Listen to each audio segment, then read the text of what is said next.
Aldehídos y cetonas. Nomenclatura de aldehídos y cetonas. Los aldehídos se denominan reemplazando la terminación -ano del alcano correspondiente por -al. No es necesario especificar su posición del grupo aldehído, puesto que ocupa el extremo de la cadena, el localizador 1. Cuando la cadena contiene dos funcionales aldehído, se emplea el sufijo dial. El grupo CHO unido a un ciclo se llama carbaldehído. La numeración del ciclo se realiza dando localizador 1 al carbono del ciclo que contiene el grupo aldehído. Algunos nombres comunes de aldehídos aceptados por la IUPAC son los siguientes. Las cetonas se nombran sustituyendo la terminación -ano del alcano con igual longitud de cadena por -ona. Se toma como cadena principal la de mayor longitud, que contiene el grupo carbonilo, y se numera para que éste tome el localizador más bajo. Existe un segundo tipo de nomenclatura para las cetonas, que consiste en nombrar las cadenas como sustituyentes, ordenándolas alfabéticamente y terminando al nombre de la palabra cetona. Preparación de aldehídos y cetonas.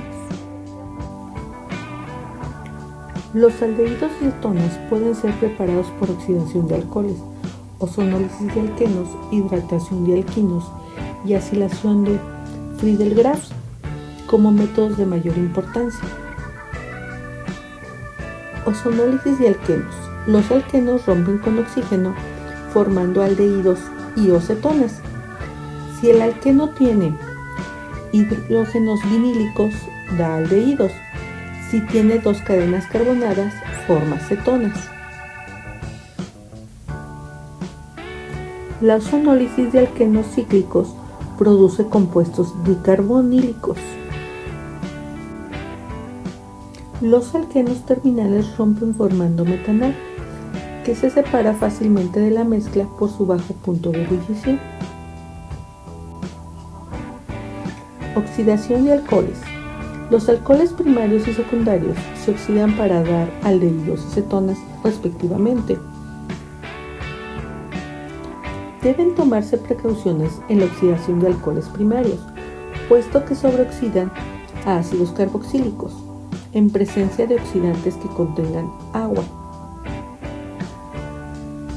En estos casos puede trabajarse con reactivos anhidros, como el clorocromato de piridino en diclorometano a temperatura ambiente. Los alcoholes secundarios dan cetonas por oxidación. Se emplean como oxidantes el permanganato, el dicromato y el trióxido de cromo. La oxidación supone la pérdida de dos hidrógenos de alcohol. Los alcoholes terciarios pueden oxidar, puesto que carecen de hidrógeno sobre el carbono. Los alcoholes alílicos y bencílicos se transforman en aldehídos o cetonas por oxidación con dióxido de manganeso en acetona. Esta reacción tiene una elevada selectividad y no oxida alcoholes que no se encuentran en dichas posiciones. Hidratación de alquinos. Los alquinos se pueden hidratar formando cetonas o formando aldehídos. Acilación de Friedel-Crafts.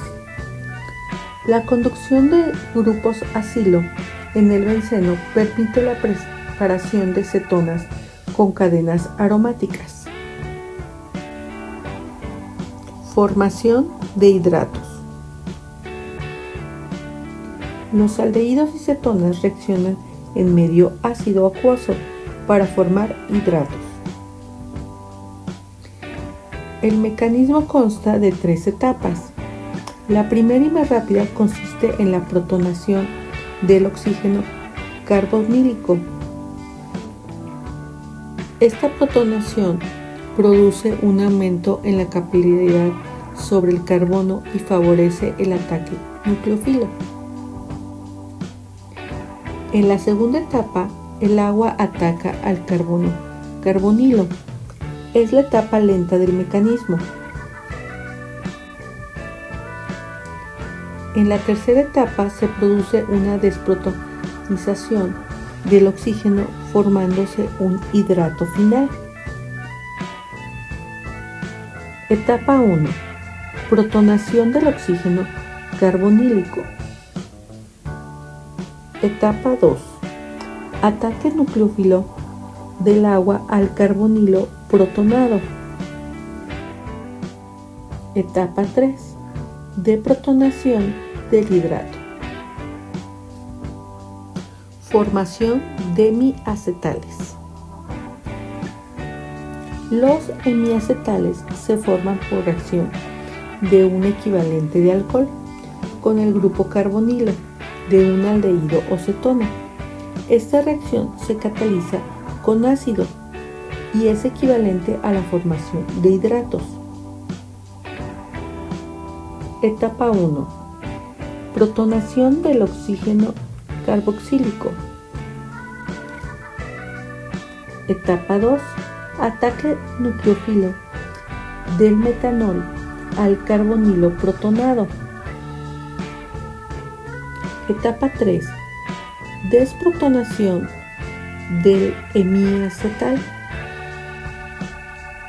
Formación de acetales.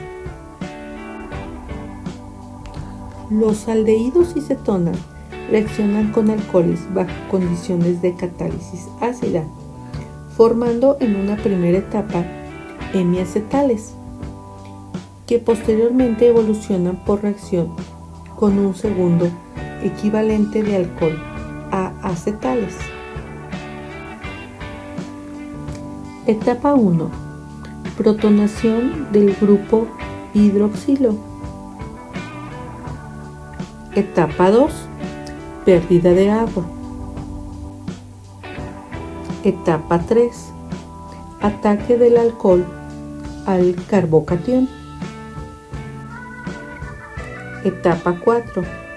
Desprotonación del acetal. Formación de acetales cíclicos. Los 1,2 y 1,3 dioles reaccionan con aldehídos y cetonas formando acetales cíclicos. Los equilibrios se desplazan hacia el producto final, eliminando el agua formada por destilación azeotrópica con benceno o tolueno. Etapa 1. Protonación del carbonilo. Etapa 2.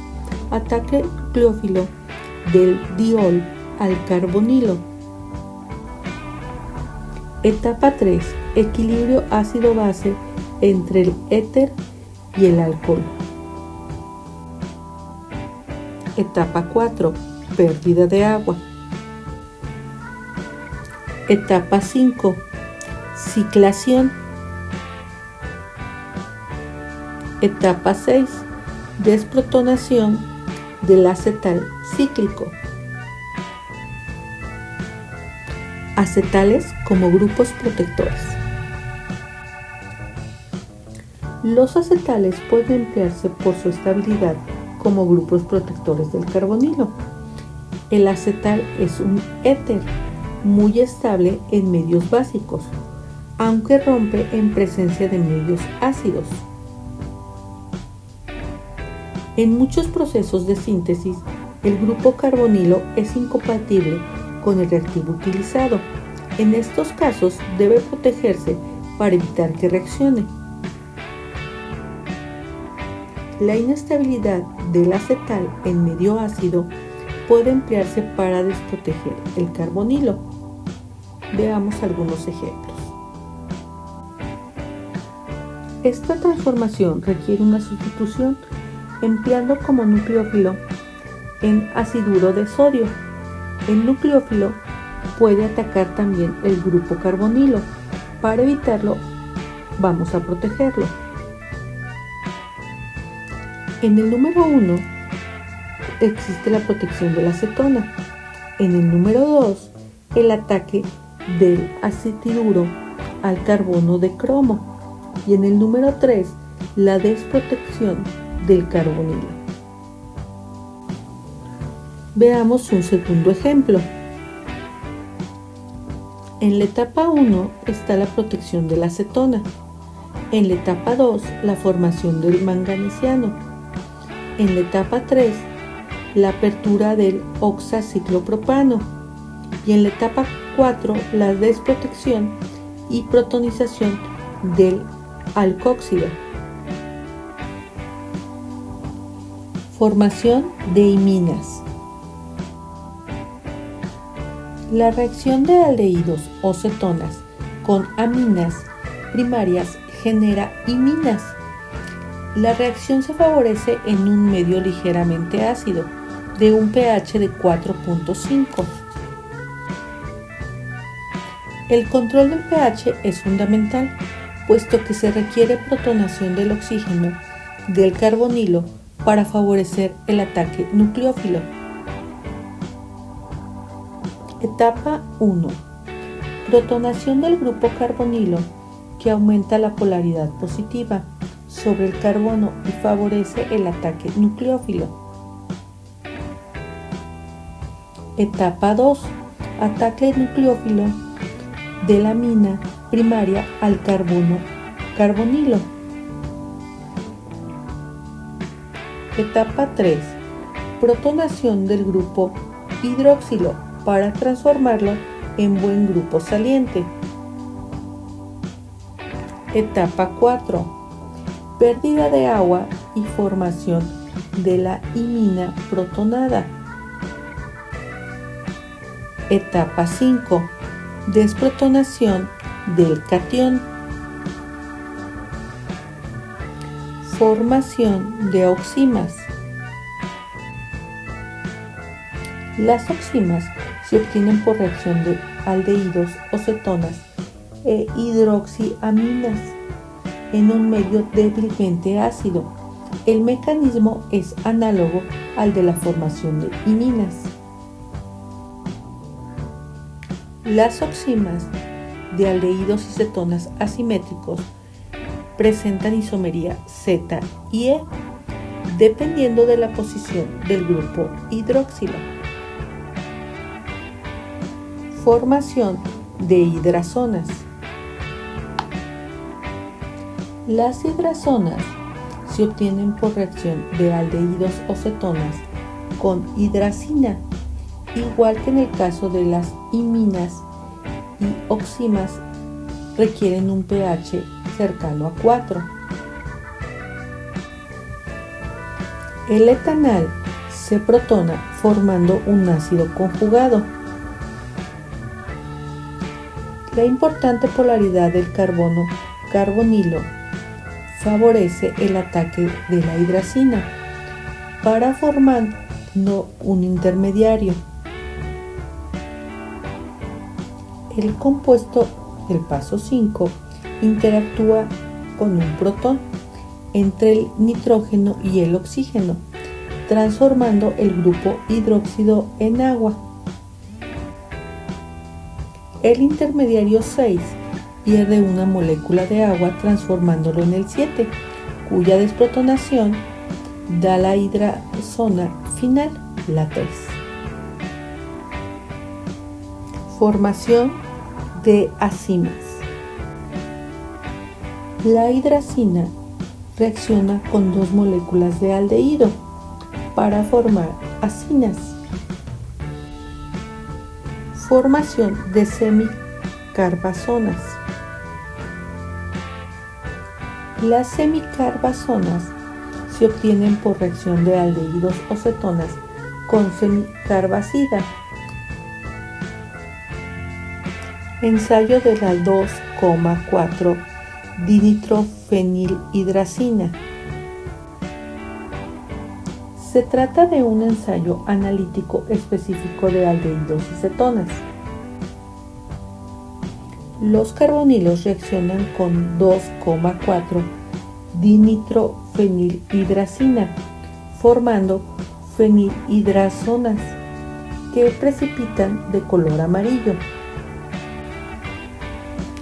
La aparición de precipitado es un indicador de la presencia de carbonilos en el medio. Formación de enaminas. Como hemos visto en apartados anteriores, la condensación de aminas primarias con aldehídos y cetonas genera iminas. En este apartado estudiaremos la condensación de carbonilos con aminas secundarias, que se llaman enaminas. Después del ataque inicial de la amina secundaria al carbonilo, se elimina agua, formándose un doble enlace entre el carbono-carbonilo y el alfa del carbonilo de partida. Etapa 1. Protonación del carbonilo. Etapa 2. Ataque de nucleófilo de la amina secundaria. Etapa 3. Equilibrio ácido-base. Etapa 4. Pérdida de agua. Etapa 5. Eliminación. Los impedimentos estéricos hacen que las enaminas menos sustituidas sean las más estables. Formación de cianhidrinas. Las cianhidrinas se forman por la reacción de aldehídos o cetonas con ácido cianhídrico y son compuestos que contienen un grupo ciano y un hidroxi sobre el mismo carbono. Etapa 1. Los iones cianuro actúan como nucleofílicos atacando el carbono-carbonilo. El ácido cianhídrico es demasiado débil para generar cantidades importantes de cianuro. Por ello se añade cianuro de sodio o potásico al medio, garantizando la cantidad suficiente de cianuro para que la reacción transcurra con buen rendimiento. Etapa 2. En este paso, el ion alcoxído se protona arrancando hidrógenos al ácido cianhídrico. En esta etapa se regenera los iones de cianuro. Reacción de Wittig. La reacción de Wittig emplea hiluros de fósforo para transformar aldehídos y cetonas en alquenos. Como subproducto se obtiene el óxido de trifenilfosfita. Etapa 1. El etanal y el hiluro se combinan formando un fosfetano. Etapa 2. El fosfetano rompe formando un alqueno y el óxido de trifenilfosfina. Oxidación de Baeyer-Villiger. La reacción de cetonas con peráxido produce ésteres. El oxígeno del peráxido se inserta en el carbono-carbonilo y el carbono alfa en la cetona. A partir de cetonas cíclicas se obtienen ésteres cíclicos. Etapa 1. Acción del peráxido al carbonilo.